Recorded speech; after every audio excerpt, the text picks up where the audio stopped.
Class 10th आपके exam के लिए अर्थमेटिक प्रोग्रेशन का एक और इंपॉर्टेंट कॉम्पिटेंसी फोकस क्वेश्चन समझते हैं और देखते हैं क्वेश्चन क्या है। क्वेश्चन कह रहा है the average of an arithmetic progression with 151 term is 0, one of its term is 0, which term of the arithmetic progression is 0। तो क्वेश्चन क्या बोल रहा है कि एक अर्थमेटिक प्रोग्रेशन में टोटल 151 टर्म्स हैं और इन्हीं 151 टर्म्स का जो एवरेज है वो आपको 0 दे रखा है। इस एपी में एक टर्म 0 भी है, तो बताओ कौन सी टर्म 0 होगी। तो सबसे पहले एवरेज को समझते हैं। एवरेज क्या होता है? Sum of all the terms upon total number of terms. तो क्योंकि ये अर्थमेटिक प्रोग्रेशन है तो सम ऑफ ऑल टर्म्स निकालने के लिए हम क्या करेंगे? फॉर्मूला यूज करेंगे, यानी S151 upon total number of term 151 is equal to 0। तो यही उसने एवरेज बोला है। तो 151 0 से मल्टीप्लाई होकर के कितना हो गया? 0। तो S151 इज इक्वल टू 0।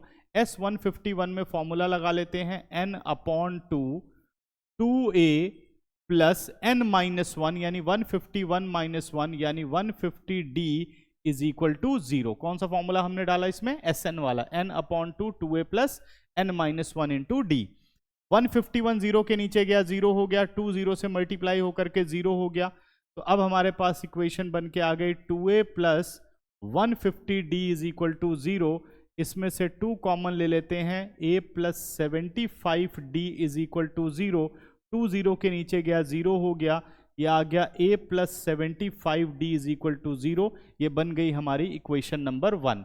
अब उसने पूछा है कि बताओ इस अर्थमेटिक प्रोग्रेशन की कौन सी टर्म 0 होगी। तो हम कंसीडर कर लेते हैं कि इस अर्थमेटिक प्रोग्रेशन की सपोज mth टर्म 0 होगी। तो am हमारे पास कितना हो गया? 0। अब am को आप क्या लिख सकते हो? am को आप लिख सकते हो a plus m minus 1 into D is equal to 0। Equation number 1 से a की वैल्यू निकाली जा सकती है जो कि है -75d।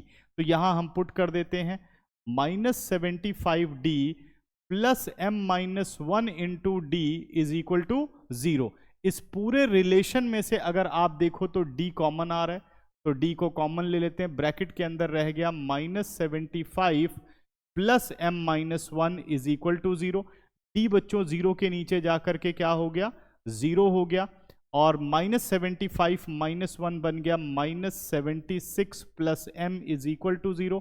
76 को हम ले गए राइट पर, m की वैल्यू आ गई 76। तो इसका मतलब इस अर्थमेटिक प्रोग्रेशन की जो 76th टर्म है वो 0 है। ये इस क्वेश्चन का फाइनल आंसर हुआ।